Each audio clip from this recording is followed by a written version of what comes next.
Looks like we're live. And yeah, maybe I should change the time to 3:05. I tend to start a little bit behind, but I got some good stuff.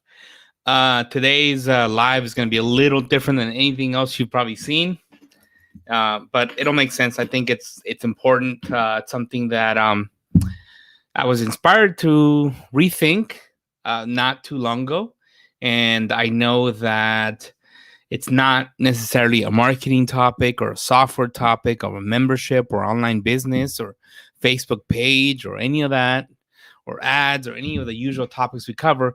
But I think in some ways it's more important than any of that, because if you don't understand what I'm going to talk about today, you're not going to ever succeed. And by success, I mean the success that actually matters, right? The kind of success you love. We talk about building a dream. Well, if you don't handle this one problem, you will not be building a dream. You'll be building really a cage, I guess, or a jail, if you want to put it. If somebody can tell me if they can hear me, that'd be awesome. Just a quick little comment saying I can hear you, that'd be awesome, and then I'll get started. But if not, that's fine. I'm gonna go ahead and start. This is not a very popular topic, but I'm gonna cover it. And why working hard is a recipe for disaster. So again, how the whole thing started is I actually took that photo. I'd say about a week or so. Thank you, Dave. I took that photo about a week. Haven't seen you in a while, Dave. Good to hear from you. I took that photo about a week or so ago. I think a week or 2 weeks ago. I don't recall. Recently, it's all like one long day with naps and fun in the middle. But anyway, I took that and it brought me memories. So I actually poured some coffee into that shot glass. I started doing cold brew and I poured some coffee and I'm like, wow, that reminds me of, this looks like tequila. Like, wow, that brings some memories and memories of a vice that I had given up long ago. I gave up drinking heavily. I was a social drinker, so I quote unquote never let that vice get in the way of another vice, which is work, right? So, but I really started slowing down about 15 years ago in drinking. Socially, I wanted my brain to work. I mean, a million reasons, right? But I think I gave up that vice successfully. If not 15 years ago, the worst 10 years ago, which was drinking. And I can still drink. I can drink one drink a year, 2 drinks a year, and it's not going to trigger me to start drinking again. I'm not an alcoholic, so I don't know if I ever was, but that I think I conquered. The one vice that took me a little longer to conquer was work. Work is a vice, all right? Workaholism is a real thing, and we tend to celebrate it in this country. We tend to assume that it's a good trait, and yeah, it's better than than being lazy, or maybe it's not. Who knows? But I got some stats for you that we're gonna shock you in a bit, and nothing I made up, just stuff I found online. But I want to tell you my story first. Yes, I had a hard time giving this up because there was self-worth tied to working. I felt good about myself working. I felt like I was accomplished. I felt like, yeah, I can make things happen. I can do things. I'm not quote unquote lazy, and a million reasons why you justify work makes sense. You know what? I'm not big enough as I want to be in terms of money success. I want to take the next step. I mean, all these things that you tell yourself, right? So, but work could be addicting. You could work for the sake of working. I don't know if anyone's ever done that, but you could. Think about it. Sometimes you feel like, hey, I'm going to go get something done. And is that really moving you forward, or you're just kind of addicted to work? You know what? I was at the point where, if you've ever ran a marathon and you feel like, oh my God, I'm burnt out, but I gave it my all and it was fun. I'm sure Dave has. Work kind of felt like that. Like, oh my God, I worked for a long time and it doesn't feel bad. It feels good. Like it felt really, really good. Man, then that was work for me. And that's really a drug. Work becomes a drug. And just to tell you how much of a workaholic, I'm not trying to brag. I'm just telling you, I was a workaholic since a very early age, and it started way before high school. But yeah, in high school, I had 5 AP classes. I was self-employed.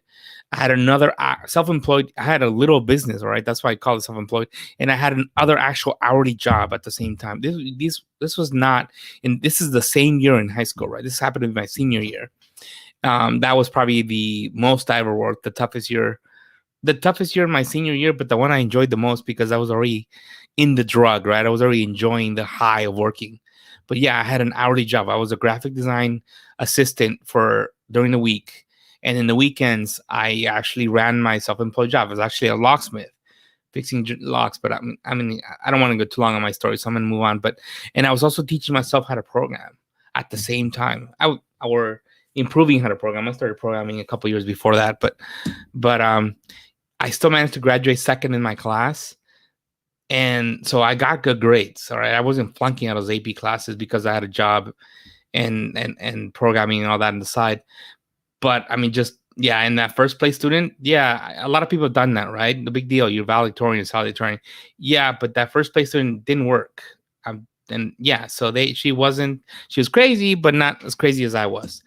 Um, in college, I worked full time while getting an engineering degree in 4 years. Yes, most people take 5 to 6 years because they work, and some people don't work and they still take 5 or 6 years. And if you did, that's okay. I'm not judging you. I'm just saying I was crazy. I was working a lot. Yeah. There was a time where I programmed for 4 days straight. I didn't sleep for 4 days straight. I think it was Monday night to Sunday night to Friday morning. I didn't sleep.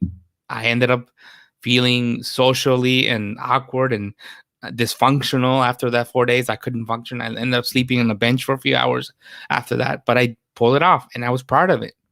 But I was destroying myself. And after college, I remember working through 26-hour days, and people say, "Yeah, that's BS. You can't do that. There's only 24 hours in a day." No, you can't. You can work for 26 hours, sleep for 4, and now it's a 30-hour day. And guess what? The clock just keeps moving. Trust me, you can do it. But I don't recommend it. Um, and in my early 30s, I started feeling weird shocks in my body when one of my eyes started twitching a bit. And you know what? One of my friends actually lost an eye to stress. So I got scared, and I decided, you know what? Enough is enough. I need to do something. I can't do this out of pride. It can't make me feel good that I worked myself to death. That's not a good thing. That's not something I should celebrate or be proud of. It's just wrong, right? How many leaders in or influencers you heard? I mean, like Gary V, right? That says, "Hey, you got to work yourself to death." He does. I mean, he's so unhealthy. I've been to his office, and I could tell you, he does work as hard as he claims to work. That's not somebody I want to model. That's someone you should model at all. Obviously, if you don't want to model the opposite either of not getting anything done, but you do not want to model a Gary Vee. Not for that reason. He's got other good traits, but not for that. In that sense, it's not sustainable. It's not healthy. And if it is sustainable for you, you're destroying yourself internally. I mean, the guy, his age is 10 years and one, but, yeah, and I knew, okay, I know I'm not an idiot, okay? I've done things in my life. I need to figure it out. I know I'm smart enough to figure something out. How do I accomplish more in less time? I needed to do that, and I did. It took time, and I'm still working on it, right? So don't get me wrong, but I'm not a pro at it, but I'm still working on it. But yeah, I found that sometimes in 7 hours I can get more done than I did in 26. You can do this. Yeah, and how did I do it? Yes, I learned some hacks, and I'm still perfecting, and I'm still learning. I'm learning to delegate. I'm using software. I'm using systems. I'm leveraging global opportunities, etc. Oh, that's a copy. I actually posted this to my wall, and this has been, other than "Hello, I'm married," and I was the winner of my Facebook wall. But other than that, this post has, or anything political, this post has gotten really, really good response. I just kind of did it out of a whim in the morning and was inspired to do it after I took that photo. But yeah, that's cold brew in that shot, not tequila. But it got a lot of attention. And I just realized I didn't delete that from my post. But yeah, if you want to PM me, you can. I don't mind. Or comment on this post. Yeah, it's gotten a lot of creativity. I'm gonna tell you, delegation is an art. Most people are really horrible at delegating, but I'm not going to cover that today. Today, I want to give you a wake up call on workaholism, and maybe in another live, maybe next week, I'll cover some of the hacks and some of the things that I'm doing. But I'm happy to say that life is vice free and beautiful. Thank God. Yeah, and another part of my story. I mean, you can imagine I'm married now, but had to not master some of this, at least towards the end of our dating relationship before we were married, my wife and I wouldn't be married today. So it needed to happen, right? So I'm going to scare you a little bit with some stats. Yes, studies have shown that workaholism was related to emotional burnout. You probably felt it already. I'm not telling you it's something you don't know. You probably felt this already. Exhaustion and depersonalization. Yes, you feel anyway. This can lead to high levels of stress, anxiety, depression, and sleep problems. How many people have told you, hey, you know what? I can't sleep at night. I can't sleep at night. I can't sleep at night. And there's a few reasons why they can't. They're having their mind won't shut up for good or bad reasons, right? But under chronic stress, if you're, meaning if you're getting to the point where I was getting to, maybe I never had high blood pressure that I know of, or high cortisol levels, but it can get that bad. I've seen people push themselves super hard, even worse than I did. So it could really kill your body. Yes, and it's worse than sofa-holism. Yeah, it's worse than being lazy. But you know what? Being lazy, you know what? You may end up broke, but at least you're not killing your health. So that's why it's better. I don't like it. I'd rather like getting a lot done and still not be a workaholic and still have life. But being lazy is healthier, actually. Yeah, and I'm going to say it. It feels uncomfortable saying it, but it is. Being lazy is healthier. Because you know what? If you're a workaholic, you're probably still going to end up broke. So I rather, it's better to be broke and healthy than broke and sick. But yeah, professionals, 83% of U.S. professionals say that work or job burnout negatively affects their personal relationships. Of course it does, right? No secret there. Constantly working on being at work inevitably leads to social isolation. Yes, you do lose friends because people feel neglected, relationships, family. I mean, you lose a lot. 10 traits of workaholics. If you're 50% of the time you're prioritizing work before personal life, you might be a workaholic. If 51% or more time you're worrying about work on a day off, so you're not working, you're worrying about work. If you're a business owner, this is 100% of the time. 50% of the time you're having difficulty switching off or working on vacation, or you work on vacations, like it's a workation, you call it, right? 48% you're checking emails during the night, okay, or messages or whatever, or Slack or whatever form of communication you use, or texts or whatever.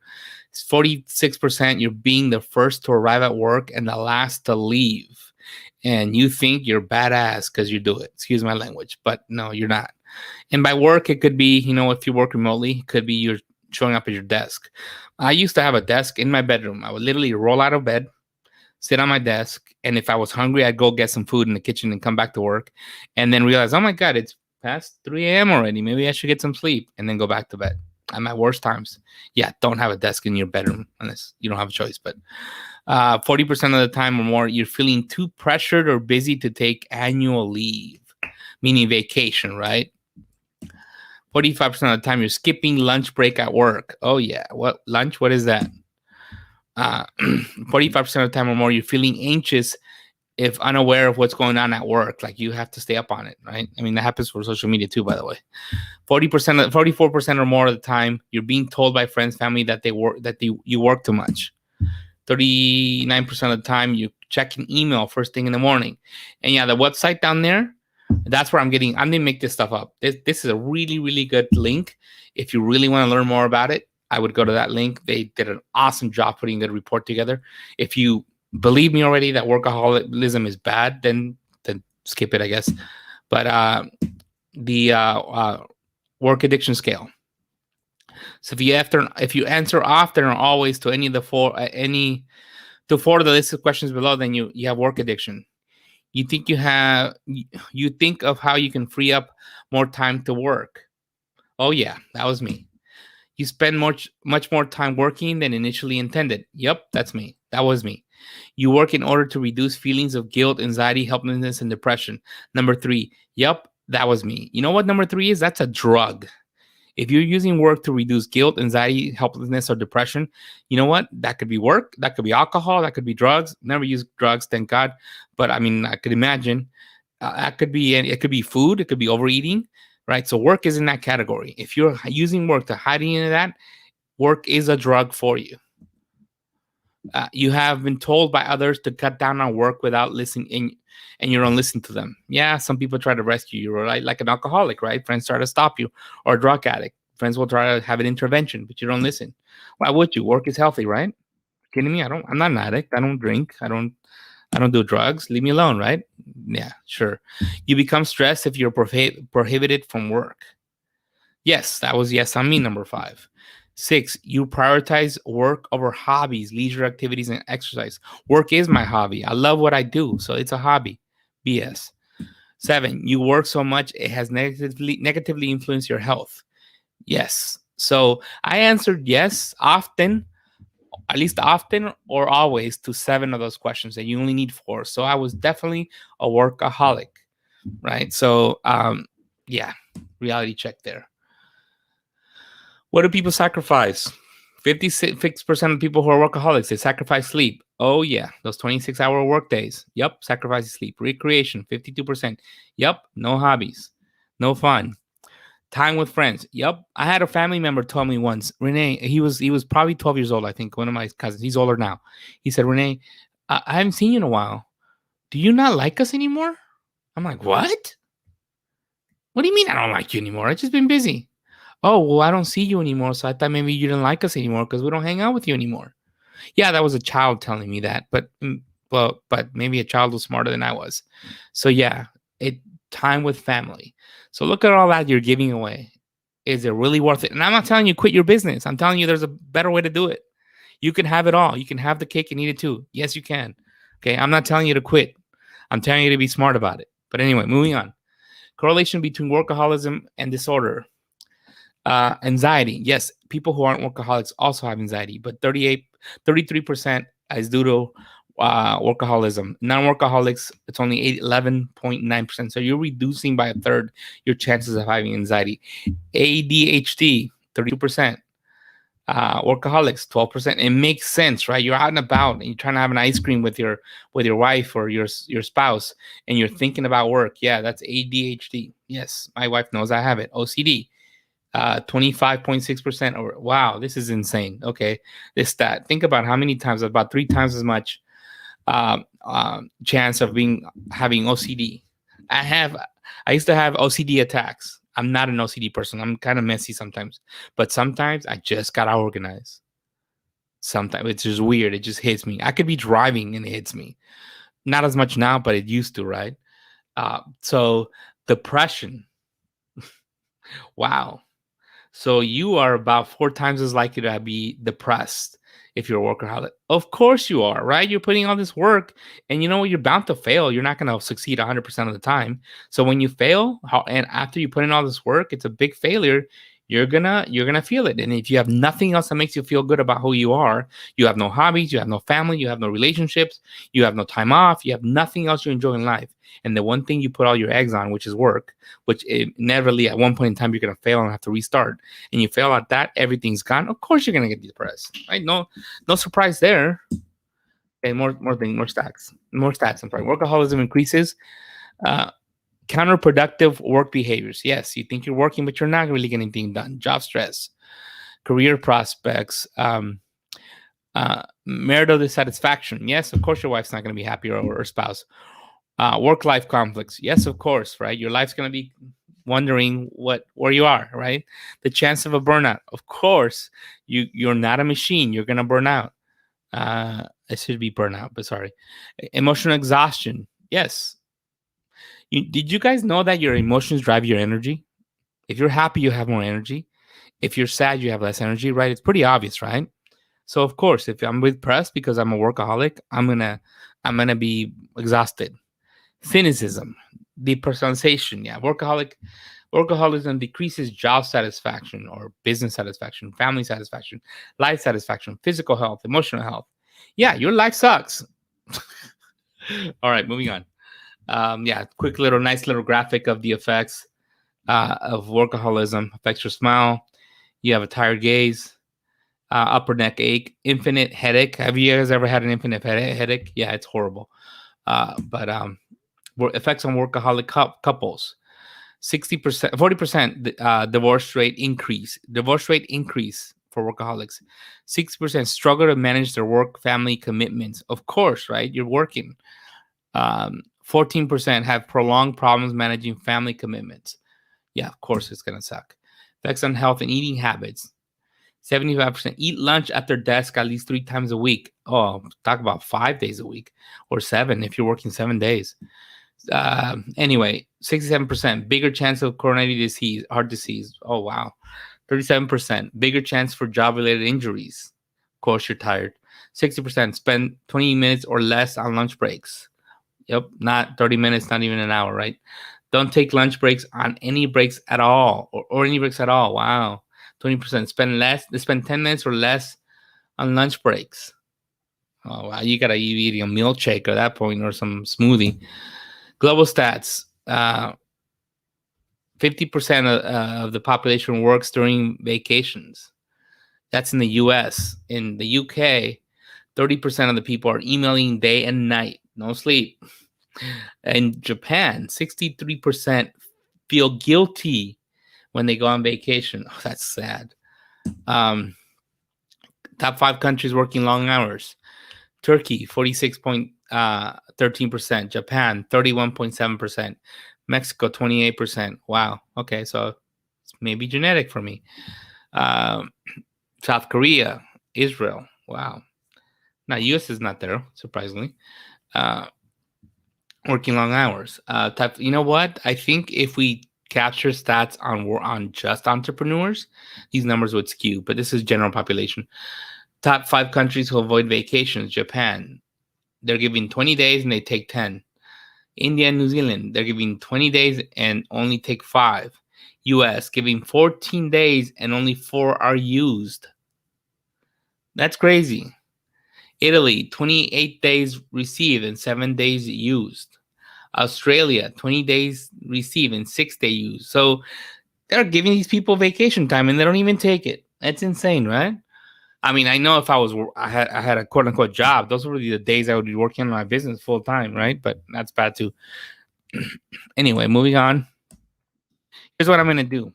I'm next week. There were so many stats on this stuff, and it's stuff that's so good in case somebody's in denial, that I wanted to give you shower you with that. But I think next week or maybe the week after, I'm gonna actually start giving you some hacks on how to have your cake and eat it too, in terms of how do I still have my business succeed so I feel good about myself and I'm not a workaholic. And I don't have all the pressures and all the negativity of being a workaholic. I get to enjoy life. I get to hang out with the people that I love. I get to vacation, actually have time to vacation, everything, right? I get to be a good parent, a good mom or good dad, or uncle, or whatever it is you are, or grandpa or grandma. And life could be beautiful without sacrificing your financial success, right? Because and I used to think this as a dad, I would hear from dads, and some of them would tell me as a kid, right? Some people would tell me, you know what, I don't have a lot of money, but I gave my kids their time. Or some of them would say, hey, you know what, I didn't give my kids any time, but I give them all the financial tools and access and money that could have them, so I'm a great dad. And my thought was like, no, you failed at half your job, right? Wouldn't that fail at giving his kids financial opportunities that come with money and success, and the other dad failed at giving them time? How can you do both? And that's really what I want to focus on, is helping. How do you do both, right? If whatever situation, if you're not being a parent, if you're just married with a spouse or a girlfriend or a boyfriend or whatever, then how can you do both, right? How can you be there for them and still have some financial success? How can you be there for yourself and still have financial success? So I'm going to start having a lot more of those hacks, because I've been spending a lot of time hacking this thing in all kinds of different ways, putting my programming brain into it, putting my networking brain into it, my global brain into this in terms of growing people globally and global opportunities, process and systems. So I'm committed to giving you more of this. But for now, I just wanted to give you a reality check, because I just realized that, I guess no surprise, I wasn't the only one with the problem. It's relevant. But anyway, for now, I actually will be launching a new group coming soon. But for now, if you want to join me there, get some reminders of when I go live for wherever I go live at, 22s.com/stream. You can also check out our software. We do have a community and keep up with training. So that's how you stay connected, 22s.com/stream. And if you want to send me a message, you can. I'll comment on this live after it's over, so in case you don't have a way to get a hold of my personal profile, I welcome it. And I do that because most people don't take advantage of that, so I can do it. But anyway, I'll see you guys next week.